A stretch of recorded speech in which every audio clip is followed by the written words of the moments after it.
So,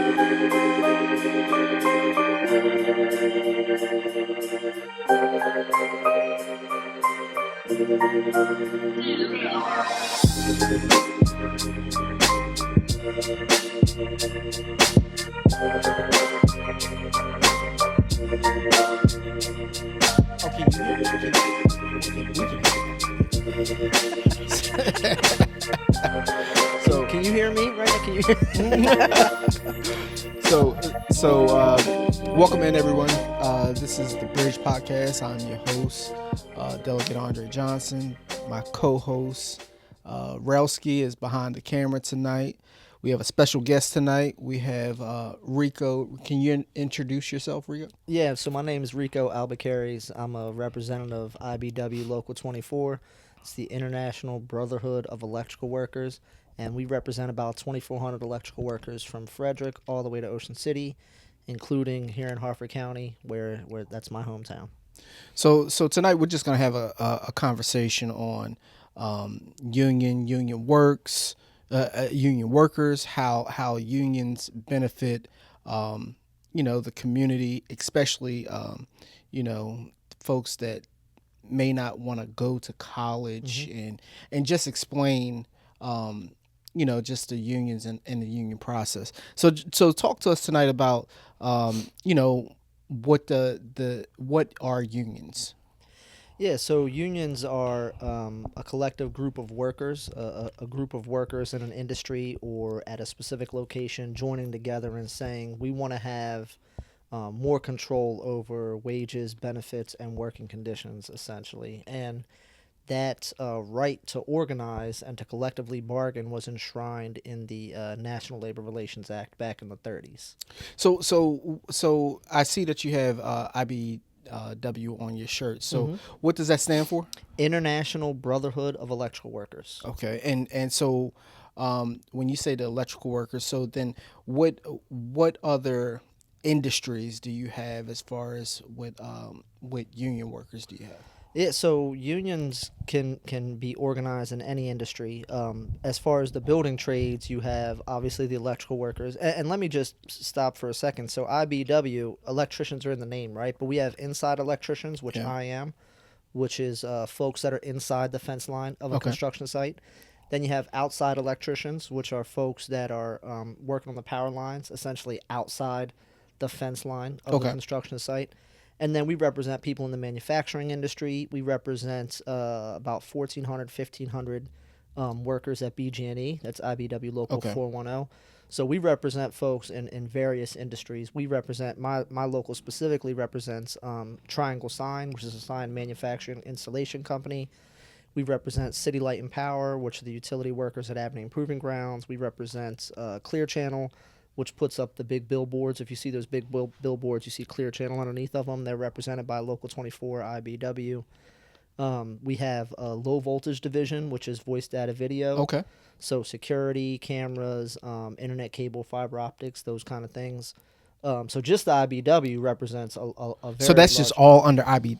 Yep, that's all IBEW. Okay. Yeah, yep. But then you have essentially any craft on a construction site has a union associated with it. The carpenters, the glazers, the sheet metal workers, the steam fitters, the plumbers, the cement masons, elevator construction. I'm going to forget some, but But any craft on a construction site. And then, you have office professionals are organized, teachers are unionized, firefighters, police officers. The Baltimore Ravens, the players belong to the NFLPA, which is a union representative. So unions are, people think of them, I think, just construction workers or maybe just public sector workers, like folks that work for the state or for the county. But there are plenty of union members in this country, and when you're not thinking about it, every single one of us knows a union member in some way, shape, or form. So what are some of the advantages of being in a union? So for me, I started off working non-union. I started off as a non-union electrician to begin with. For me, the biggest thing that brought me over to the union was pay. The wages are, and now, every union's different. So now I'm speaking about specifically in the construction industry. The wages are significantly better. The benefits are significantly better. And then the work conditions are better. The safety, 8 hours work, overtime rules, things like that are much, much better in the union. I came for the wages, Mm-hmm. and then once I became a union member, I realized how much the union has to offer and all the good that unions do inside the community. I think for a lot of people, it's about having a voice in the workplace. Mm-hmm.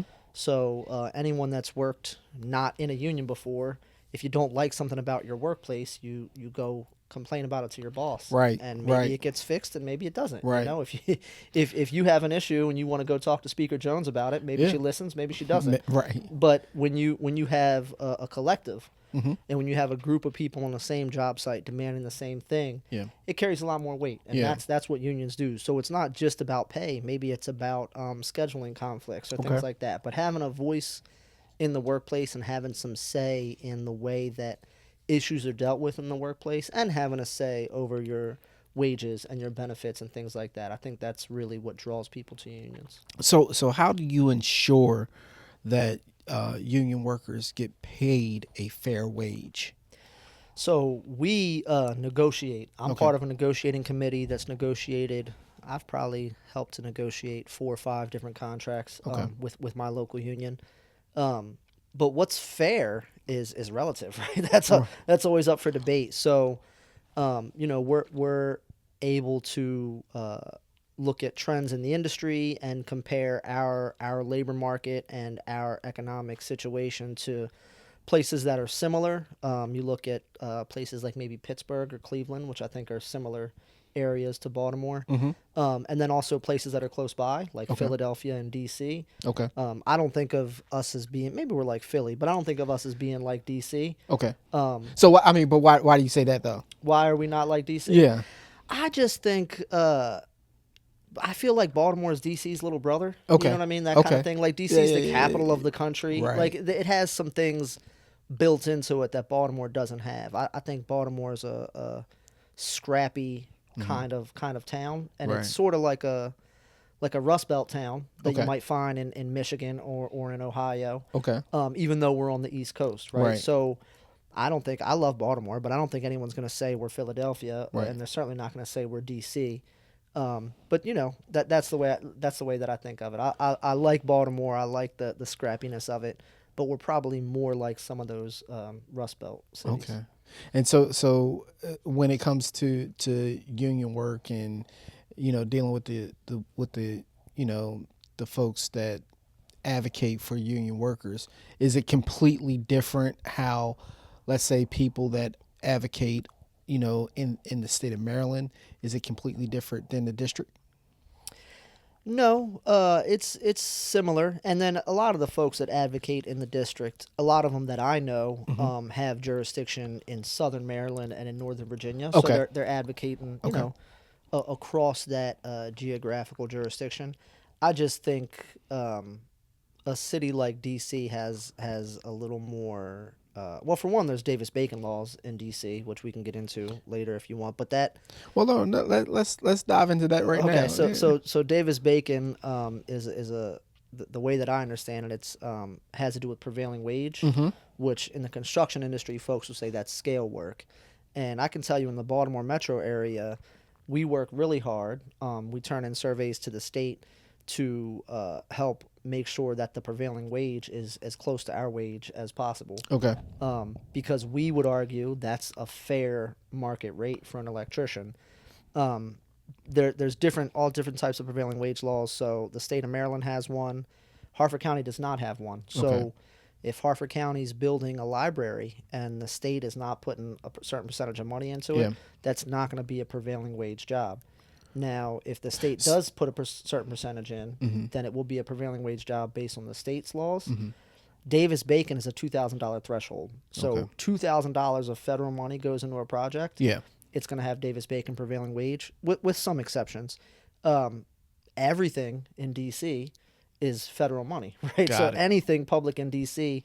is going to have Davis-Bacon prevailing wage on it. So my understanding is that if they build a courthouse or a library or a school, Mm-hmm. it's all federal money, and so that's going to have a Davis-Bacon prevailing wage on it. So just for our viewers out there, can you explain what prevailing wage is and how that works, and also explain why a lot of people are against prevailing wage. I don't quite understand why people are against it, Delegate Johnson. So you would have to talk to your colleagues about that probably. So what prevailing wage is it's saying that the rate for a craftsperson or a tradesperson on a construction job is going to be what we call the prevailing rate in that jurisdiction. That's done by surveys. So people can answer these surveys and say, this is the prevailing rate, and the state collects these surveys, or the municipality, the county collects these surveys to be able to set their prevailing rate. Typically, it's higher than what a non-union worker might make, right? Because we work hard to make sure that our wages are taken into consideration when you're setting that scale. And we do that so that our contractors have a chance to be competitive on the job, and because we want to raise the quality of life for construction workers in the area. So what you'll see is a non-union electrician might make $28 an hour. Right? That's their base pay. On a scale job, on a job that has Maryland State prevailing wage or Davis-Bacon prevailing wage, they might be making $45 an hour with $10 or $15 an hour in fringe benefits, whether it's health insurance or a 401k or whatever the case is. That's because we've worked hard to make sure that our total package is taken into account. And so construction folks, anyone working in the construction industry will know a scale job, you want to be on that job because you get paid more. Right. So they would rather be on that scale job, and we work really hard to make sure that the state and the county takes our wages into consideration. I think the argument from the other side, I don't want to speak for them.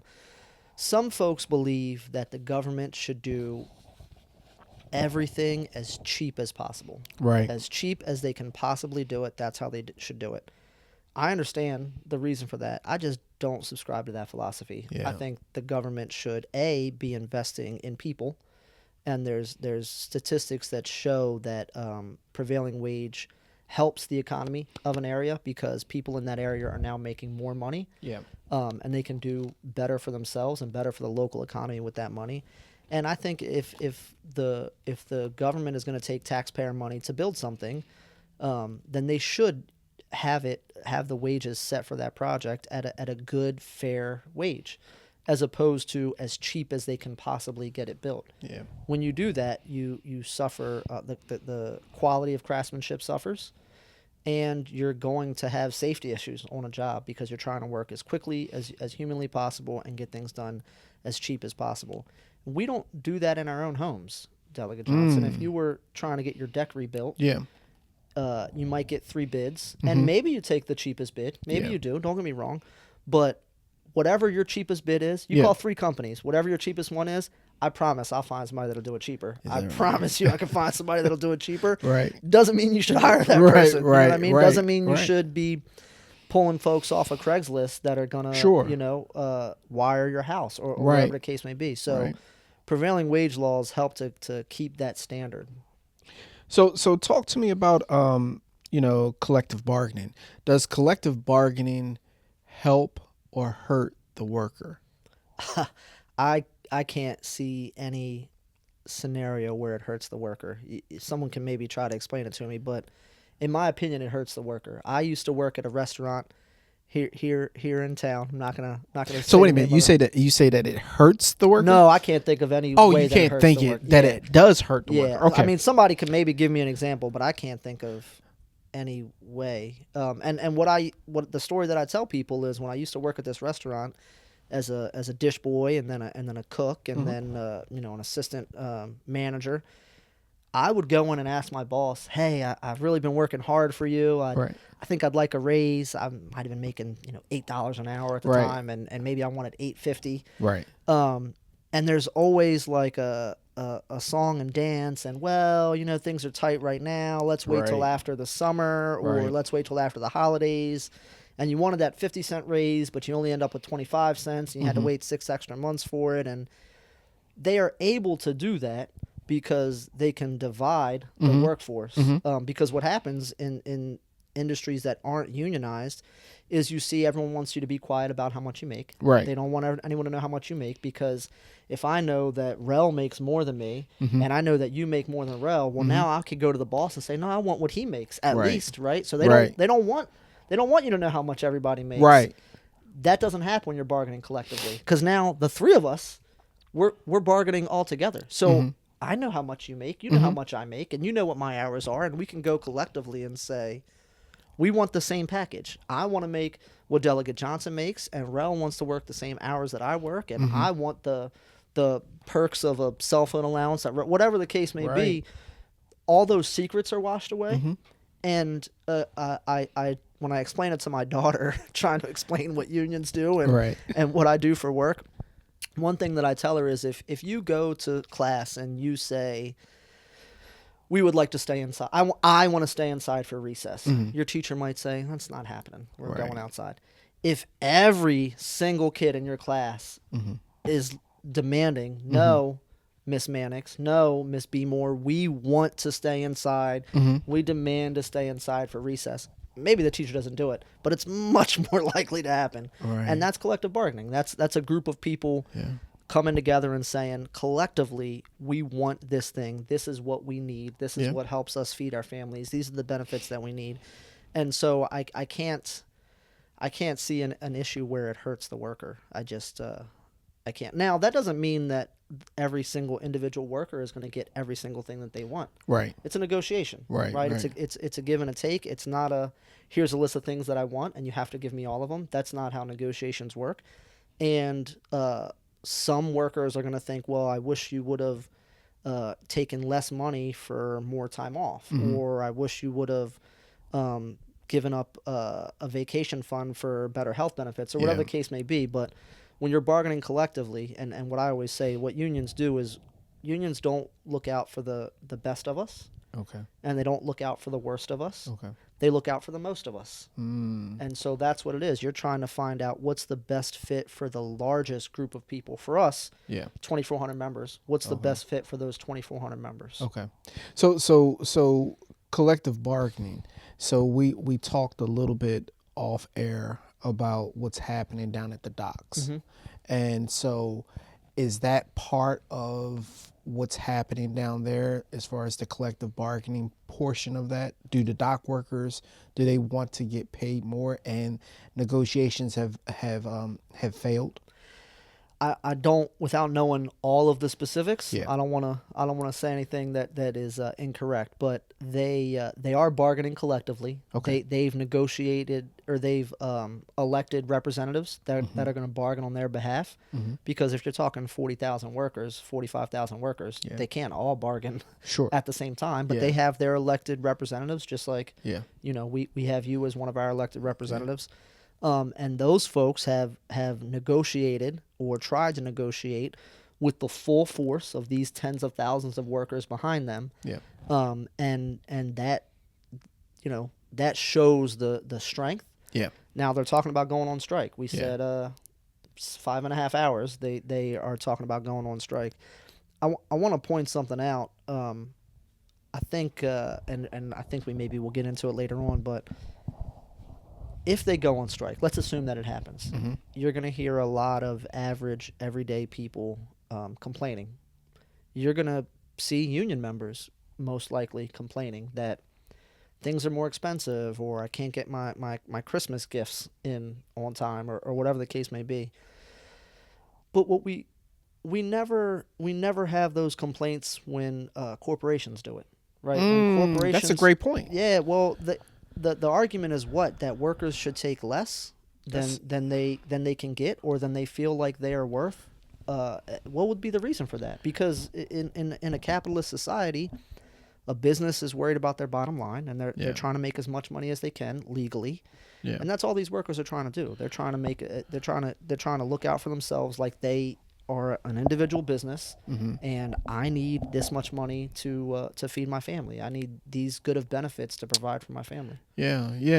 I mean, that's you bring up a great point, because we don't talk about the privately owned businesses and things that of that nature that have issues, but or they can't fulfill a service, and but we look at union workers as if, okay, well, you should be grateful to have this job, right? Essentially, and Workers in general, and, not even and just yeah, not even well, just yeah, union workers. Yeah, you should be lucky that you get a chance to work that here. you get a chance to Yeah. work here, right? And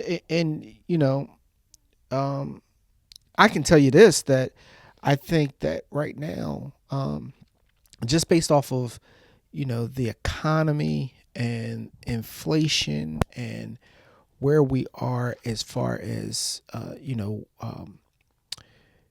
where wages to inflation, I think that workers have every right to say, hey, look, we're not getting paid enough to keep up with inflation, right? Mm-hmm. And so I think that I don't know, like you said, I don't know all the ins and outs of what's going on down there at the docks, but I do know this, that it sounds like they have a good case to make, as far as, hey, look, we need to be paid reasonably, better, and especially after COVID. So let me ask you this: so after COVID, what has work been like for union workers and workers in general after COVID, So, or even during COVID? Because you guys were asked to do a lot of things yeah, that we don't even know about, and I don't know if that has even caught up with how much money that you guys, or the wage package, because I can't imagine what you guys were being asked to do while everything was shut down. I mean, it's funny that you realize what type of worker is considered an essential worker, Mm-hmm. right? And we talk about it a lot in the circles I run in, I guess. But essential workers ended up being fast food workers and gas station attendants Mm-hmm. and construction people and folks that you needed to keep things going. Mm-hmm. While other people were fortunate enough to work from home, Mm-hmm. that's not a luxury that we get in the construction industry, right? Mm-hmm. And Right. so you're working on packed jobs, working 40, 50, 60 hours a week, Mm-hmm. 12 hours a day, with limited PPE, especially Mm. early on during COVID. And folks are out there trying to feed their families, Yeah. right? Trying to provide, trying to make sure that they continue their track and apprenticeship, or trying to make sure they keep their health care going. All of Mm-hmm. those things. And I know specifically members lost people in their households. Members lost spouses. I'm thinking of one individual specifically. We lost members as well. So it's COVID was a rough time, but to me really eye opening to Mm-hmm. see essential workers. You don't think of someone working at a Exxon as being an essential worker Yeah. until Yeah. you got to get gas, Yeah. right? Yeah. Or people working the cash register at a giant Yeah. grocery store. They're essential now because you Yeah. got to be able to eat. And while everyone else is getting DoorDash, well, those DoorDash workers Yeah. are essential workers now. Yeah. So like I think it kind of changed in my mind. I would hope it would have changed how people saw those workers. And I think it did for a small period of time. But it's 2024 now, and I Yeah. don't think people see it that way It's anymore. it's funny how easily we forget, Mm-hmm. right? Um, but we're this close from another pandemic or something catastrophic happening, right? And you're right, because I never thought of a gas attendant being an insert. I never thought of someone working at DoorDash Mm-hmm. being an essential worker. So yeah, so you're spot on when you talk about that. So let me ask you this. So um, what do you I know in especially in economic matters, I hear a lot of folks talk about union dues. Hmm.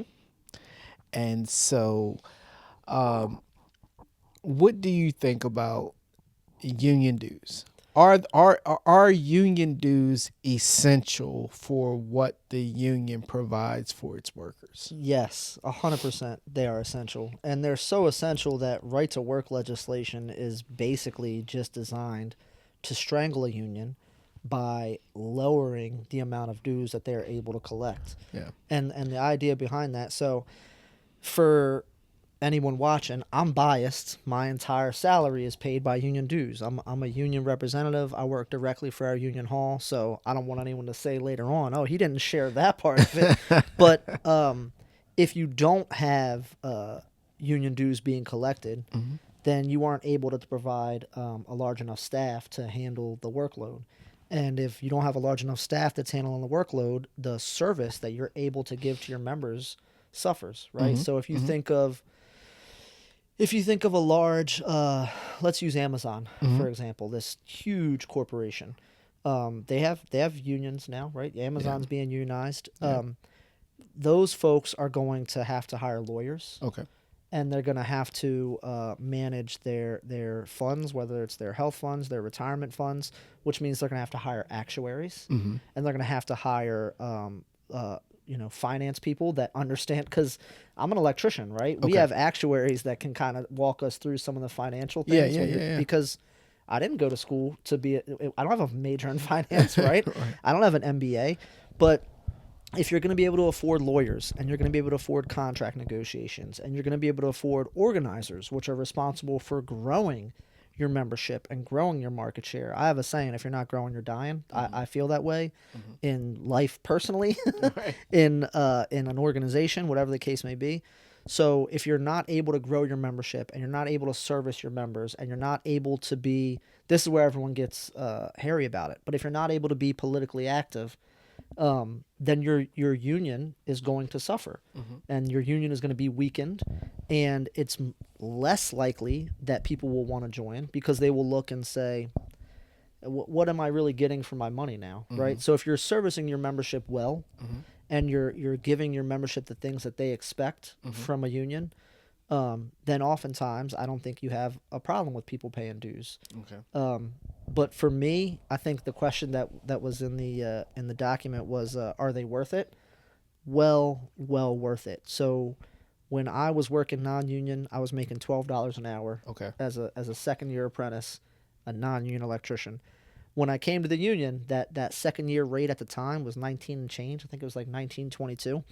And I remember the folks that I was working with non-union said, well, you're gonna have to pay all these union dues. And I thought, oh man, I didn't think about that.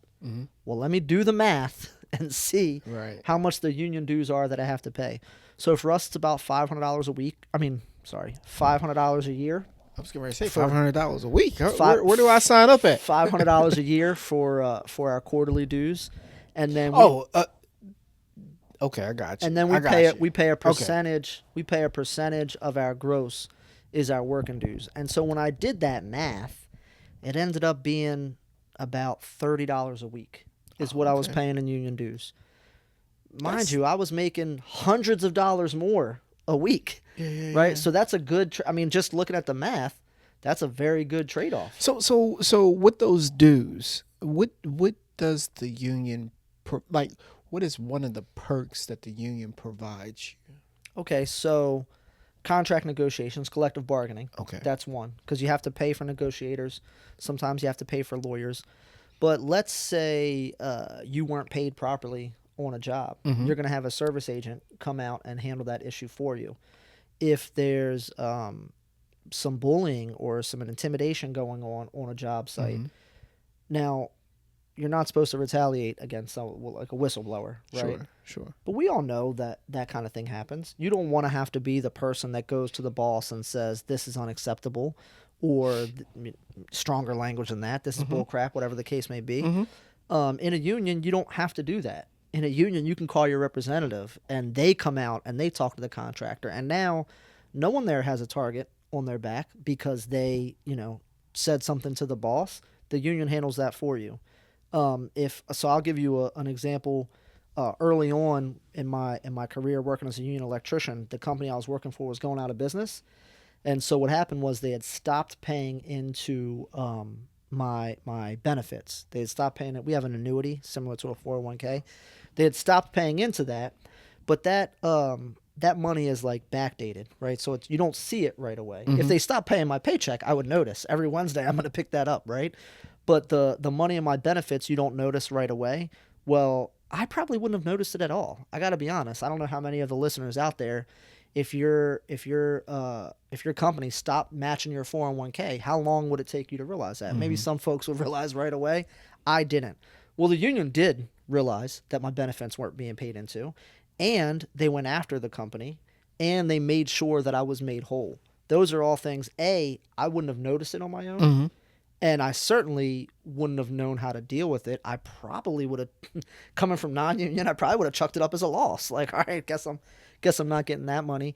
And that's not how a unionized, that's not how unions operate. They said, hold on, you're not being paid properly, and we are going to hire lawyers to make sure that we get that money for you. And it's not just me. It was probably 10, 15, 20 folks. So Rico, so just paying that $30, you said $30 a pay or whatever. Yeah, it was roughly $30 a week. It's like $10 a week for your quarterly dues and $20 for your working dues. So just that minimal amount of money, right off the top, you have advocates and you have attorneys at your disposal.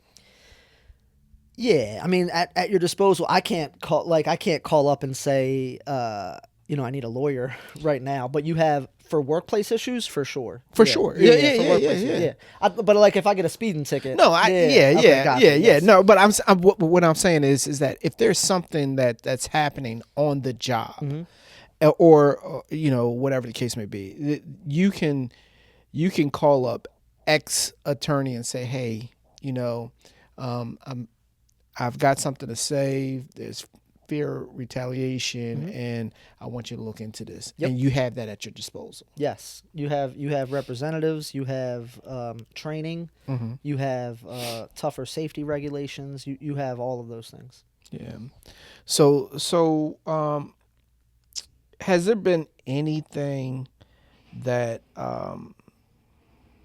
that you think that has hindered the your work as a union worker? Has there been any legislation or anything that has hindered you or even let me back up. Has there been anything from the political world or from management or private management that they've tried to get us to pass in Annapolis that could hinder your ability to recruit and retain people?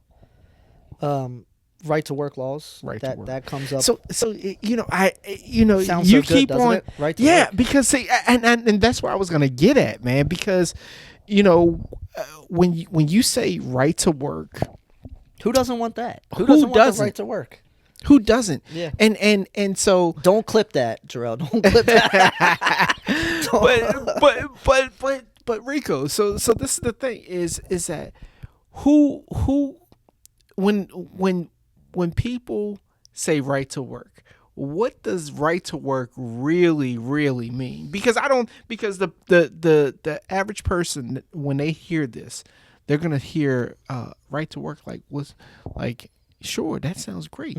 So what does that really mean? I know what it means, and at first when I got elected, when I heard right to work, I was getting ready to put my name on some legislation to say, man, that sounds great, right? But then when I actually read the policy, I was thinking, So tell our audience what right to work really means. So what we say in the union is that right to work really means right to work for less. And what it does essentially is it says, so I'm a union member. I'm a dues paying union member. I'm an electrician. I was trained to be an electrician by the Baltimore Electrical JTC. In order to work on a job site with one of our signatory union contractors, in order to experience all of the positives that I've been telling you about collective bargaining and how much better it is to work in the union, in order to experience all of that, I have to be a union member. I have to be a dues paying union member. So I have to pay my dues and maintain my membership in order to work on a union job site, in order to work for one of our signatory union contractors. What Right to Work does is it basically says you can work for one of our contractors. You can experience all of the positive benefits, collective bargaining, grievance arbitration, representation, training, all the things that we give to our members. You can do all that without paying dues. And that's why it weakens unions, because I would like to say that every single person is benevolent and generous and they would all volunteer their dues money.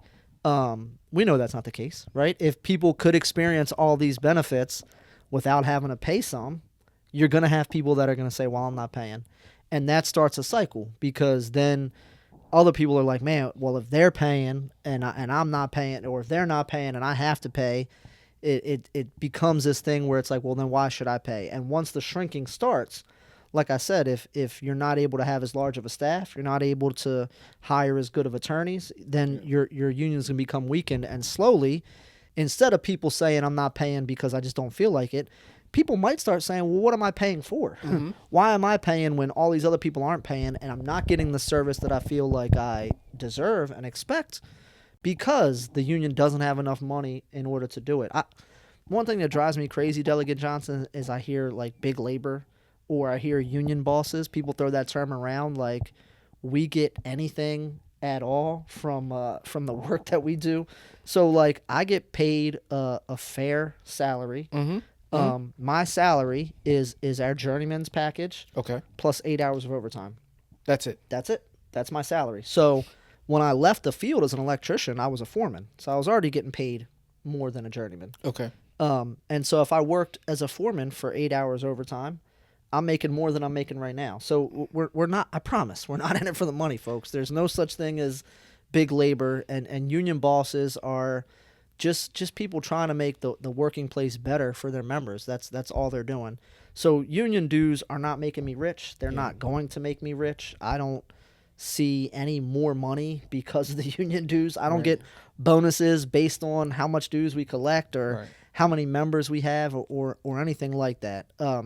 But Right to Work is designed to make it so you don't have to pay dues, which sounds good. I get it. But it's like saying people hate HOAs, so I probably shouldn't use this. No, use it. It's like saying if you don't fund your HOA, they're not going to exist anymore. And maybe you hate HOAs, and maybe you don't want it to exist. Well, a good way to get rid of it is Right to Live. Let's call it Right to Live, and it'll be legislation where you can belong to the HOA but not have to pay for it. And now the HOA doesn't, they don't shovel and they don't do trash pickup, and they don't, because they don't have money for any of that. And so why is it that people that have brought up this legislation, why do they cloak it as Right to Work? Some people, I'll say Republicans. Can we be partisan on here? I don't know. No, man. Republicans are so good at messaging. That's what it is. They're really, really good at messaging, and they sink their teeth into something, and they're like a dog with the bone. And Right to Work sounds good. They labeled the Affordable Care Act Obamacare, right? Because they were trying to vilify President Obama, and they wanted to vilify that piece of legislation. So they tied the two of them together, Obamacare. Let's make it sound bad. And I read a couple years ago that people are like in favor of the Affordable. You read the Affordable Care Act, and they're like, yeah, we like that. Yeah. And they're like, what about Obamacare? Repeal it. Repeal it. That's what it is. So Right to Work is a very clever term for a piece of legislation that it gives you the right to work for less. And Right to Work states, if you look up the stats, in every Right to Work state, wages are lower, health benefits are lower.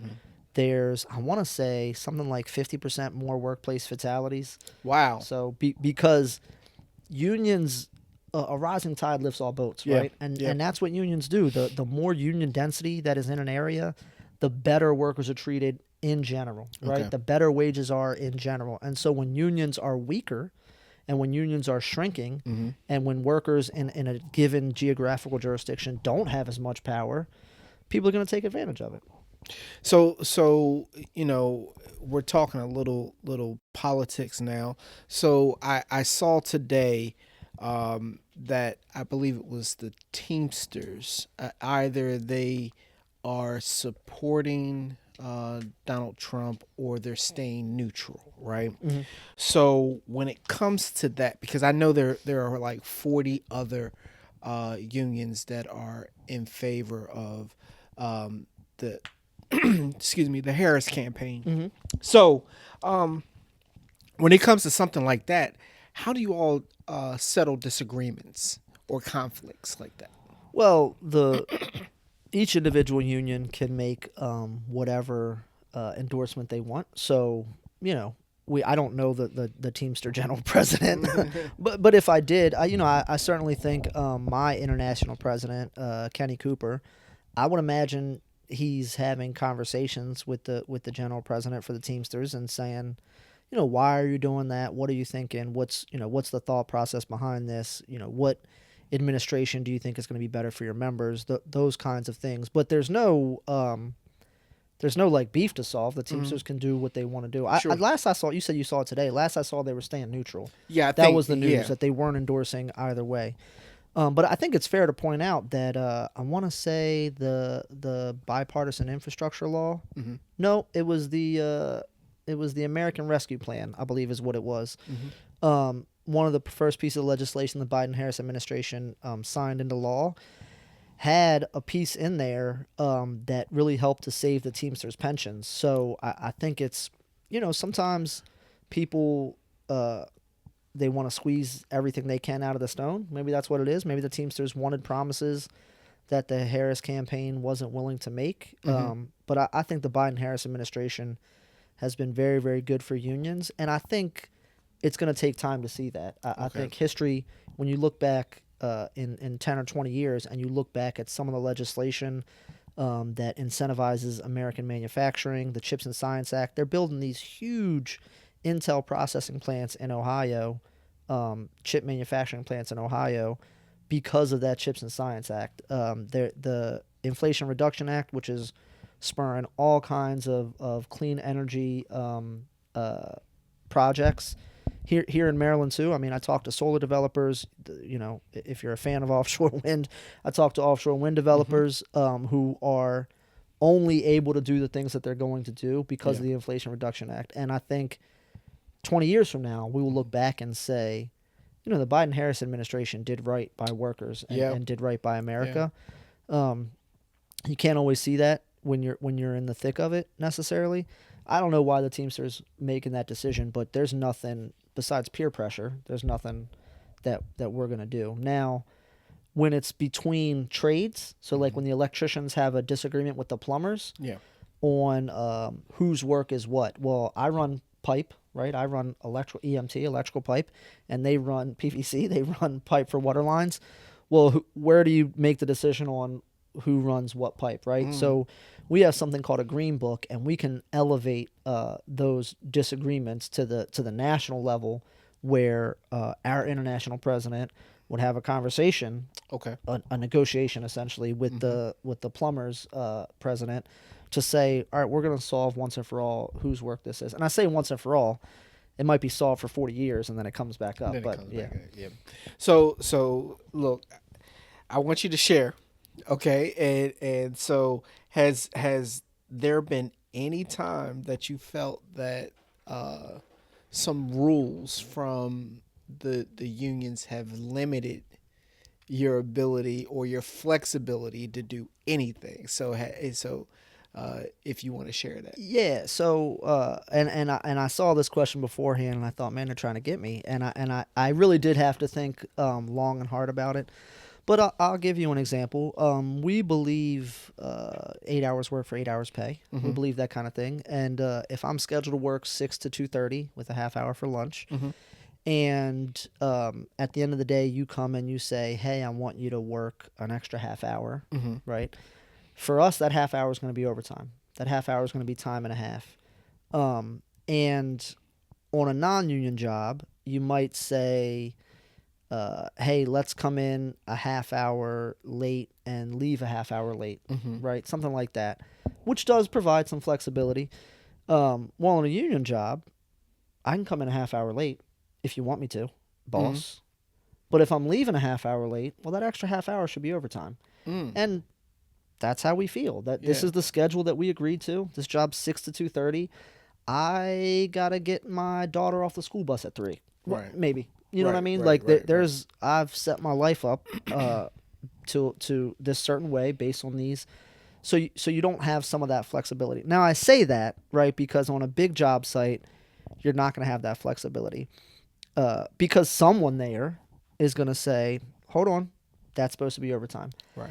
On a small job site, it's just the three of us. If the three of us decide we're going to work through lunch and leave a half hour early, it's just the three of us. There's nobody there Right. to say anything anyway, right? Right. But when, I've worked on job sites that have 2 electricians. I've Okay. worked on a job site where I'm the only electrician, and I've worked on job sites that have 150 electricians. Okay. And, just the law of averages, when you get those larger numbers, somebody's going to have a problem with something.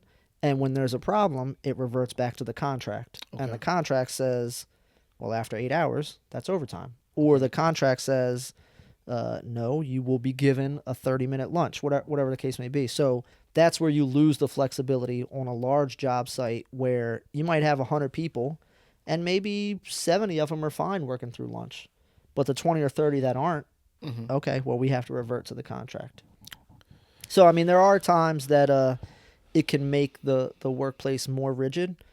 Um, and flexibility has its advantages, don't get me wrong, Mm-hmm. but flexibility also has areas for people to take advantage. Yeah. The workers or the boss, Right. So we believe in a contract that it's spelled out what's expected of you and what's expected of me. And you Yeah. expect me to work 8 hours and you expect me to take a half hour lunch between 11 and 1 o'clock, and that's what's constitutes a work day. Yeah. All right, let's do that then. And Yeah. and the work schedule you told me is 7 to 3:30. Well, don't change it to 6 o'clock Mm. on a whim, right? Okay. So What are some of the biggest challenges that you see currently in you know in I guess for union workers, whether it's internally or externally? What are some of the biggest challenges? to me, I think negative union sentiment, and that's with legislators, that's with public opinion, and it's changing, right? It is getting better, but just things like we were talking about with the ILA strike. I'm gonna support workers. I'm gonna err on the side of supporting workers if there's a gray area, right?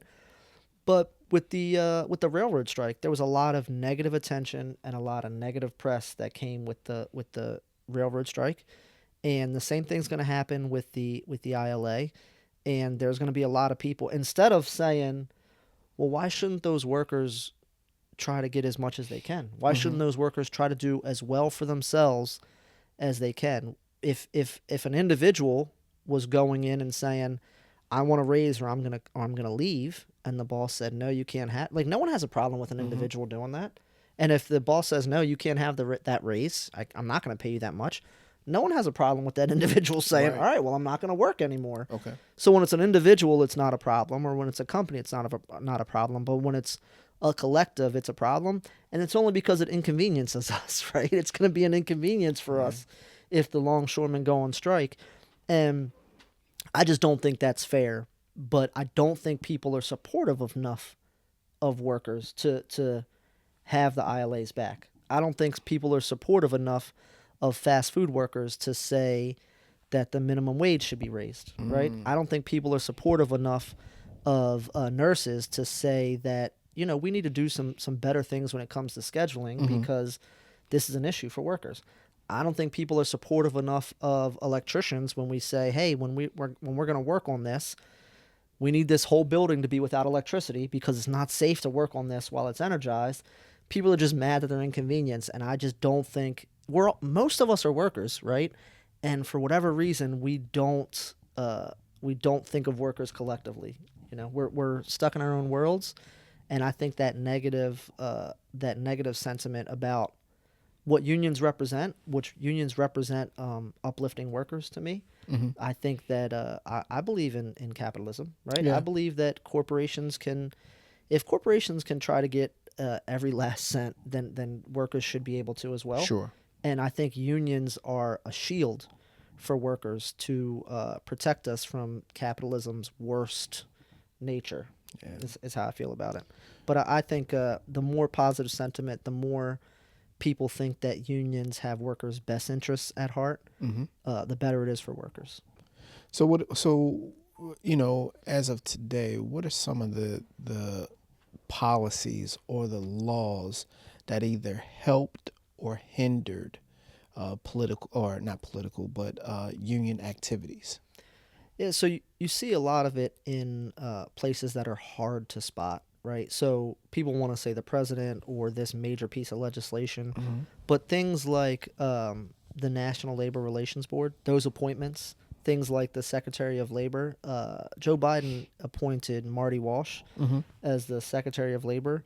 He's a union laborer out of Boston. He's an Okay. actual tradesperson. He's an actual union member.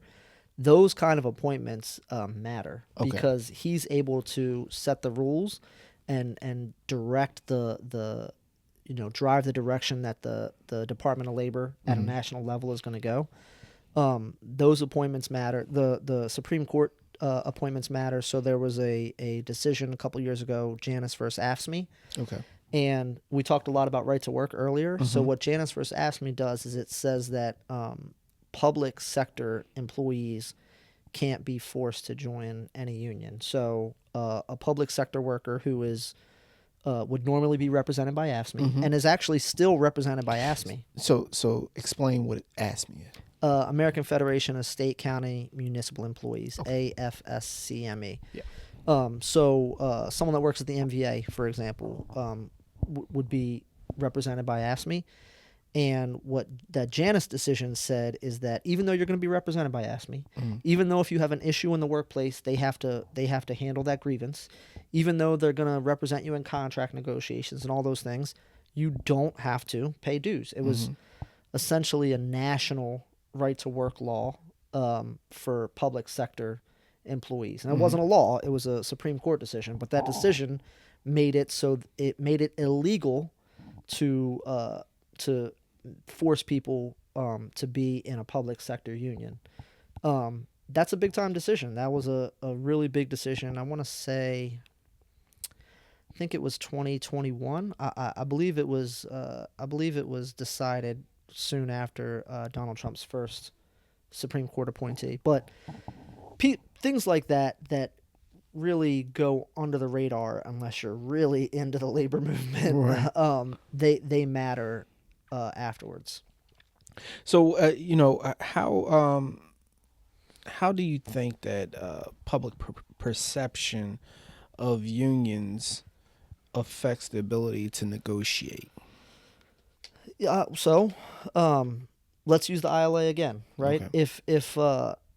If the public, if the American public was out there on social media and was marching in the streets with the ILA and were saying we have your back and you go get as much as you can, I do think that the shipping companies might say, oh, we might be in for a long haul here. If they have public support, it's very hard for us to paint them into a corner, right?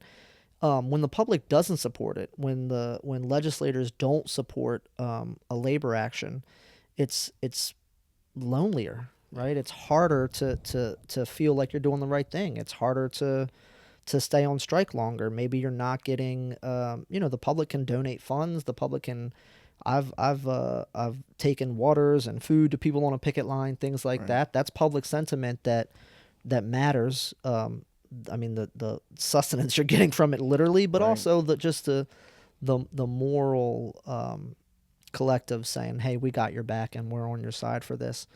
I think that matters and it makes you stronger in a negotiation.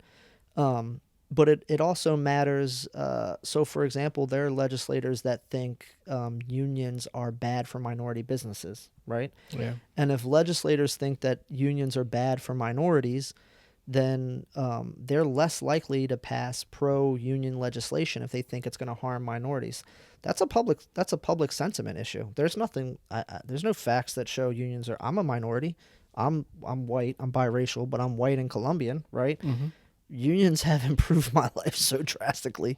I'm so thankful to be a union member. But I've had people tell me like, well, how are you going to build generational wealth? Are you kidding me? I own my own house. Right. I did not grow up. I grew up living in income controlled housing.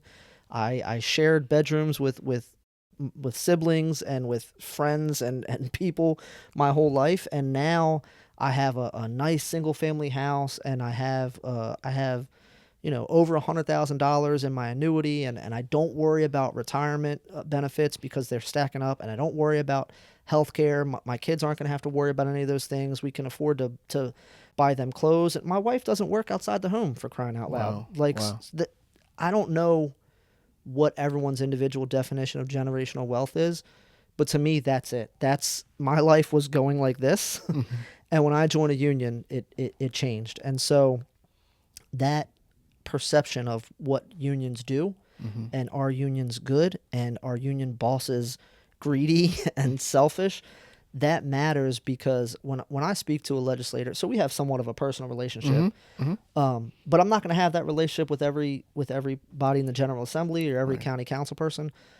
You don't have to agree with me, Right. but when I speak to legislators, I hope they know that I am not lying to them, that I'm really looking out for my members and for working people in like I said, in the geographical jurisdiction.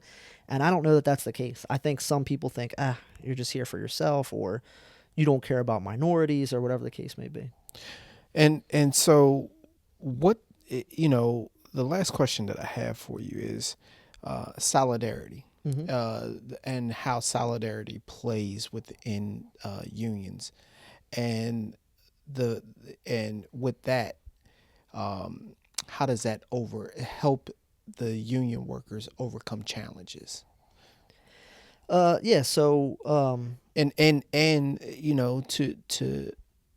to that point also, Rico, is that do you find that that the locals are very you guys are one fight, one team? Are you very cohesive when it comes to policy and law and things like that? no.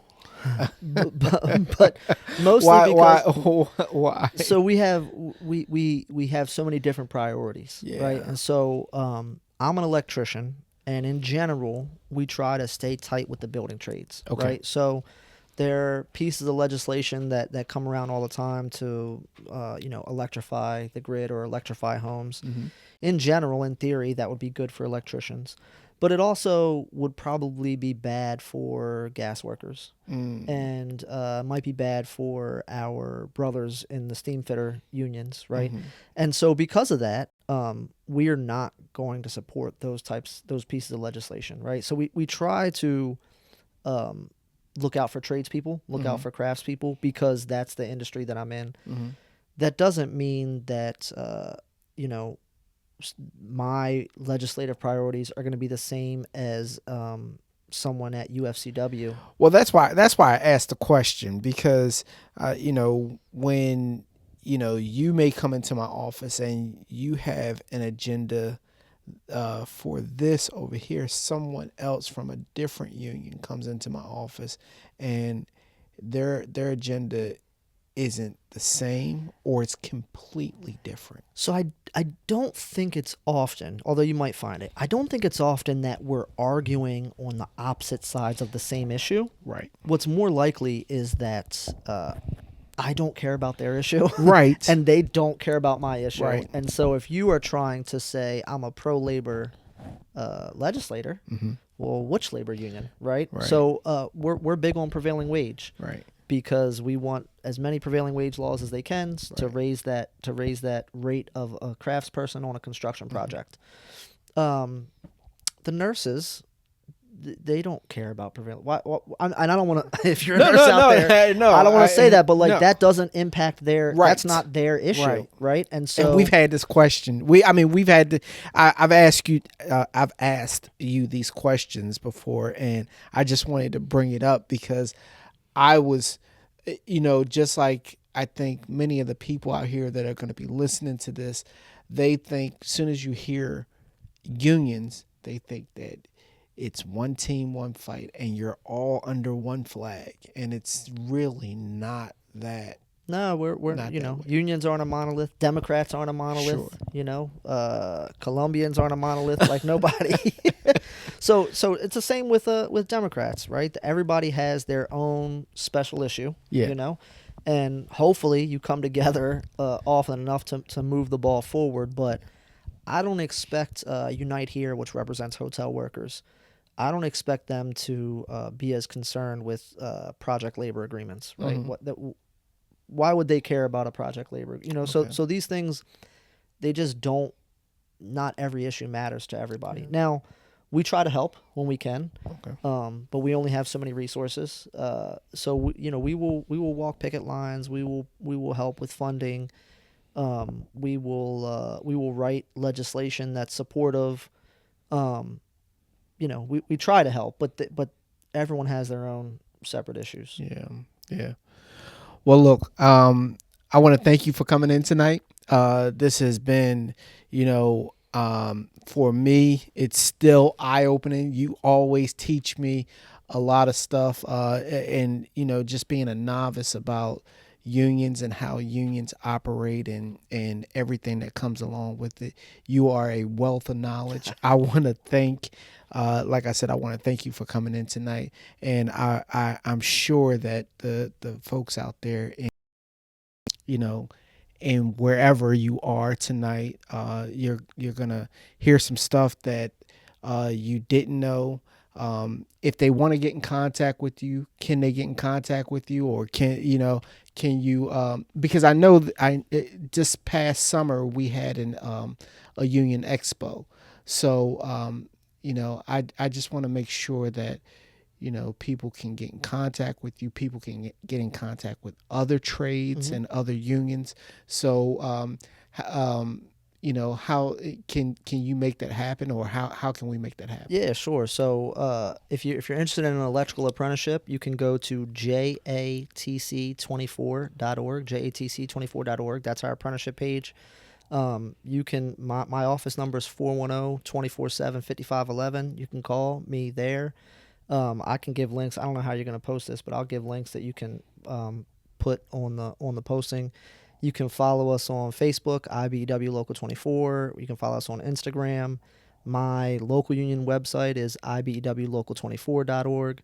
So there's a ton of ways to reach me. And then if you really can't get a hold of me in any of those other ways, I'm going to give you Delegate Johnson's personal cell phone. No, don't do that. Don't do that. Don't do that. He can always, if you get a hold of him, give him Relskis. He can always get a hold of me. But Delegate Johnson, thank you so much. I appreciate you having me here and your willingness to learn. Yeah.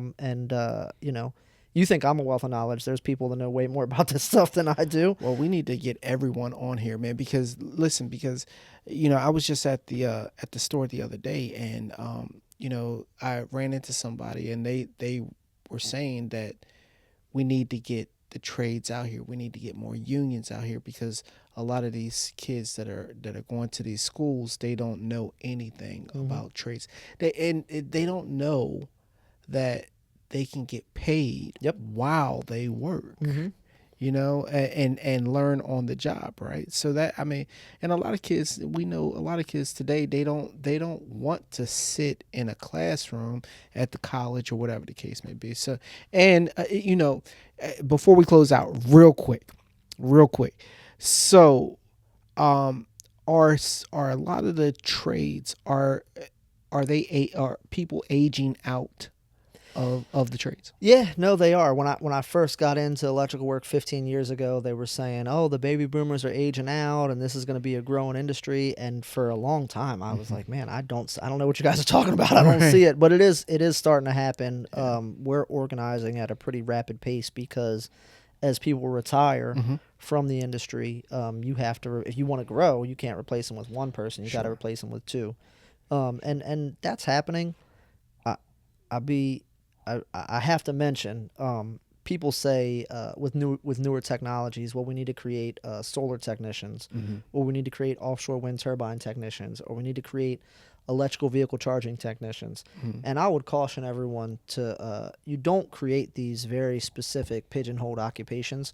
What you do is create more electricians, more iron workers, more carpenters, Mm-hmm. more steam fitters, because anything you want to build in this world, we can do it. We have the skills to be able to do it. And an offshore wind turbine is the same as an onshore wind turbine, except it's on water, right? An electrical vehicle charger is just a bigger receptacle. You know what I mean? Like we have these skills. We know how to see new pieces of technology and kind of assimilate it into what we've already been doing. So you don't have to create all of these new types of positions. You just create more of the crafts that you already have. Yeah. So look, I want to thank everybody for tuning in tonight, tuning into the Bridge Podcast, where you get your information and inspiration. And I want to thank Rico for coming in tonight, and we are out. Peace.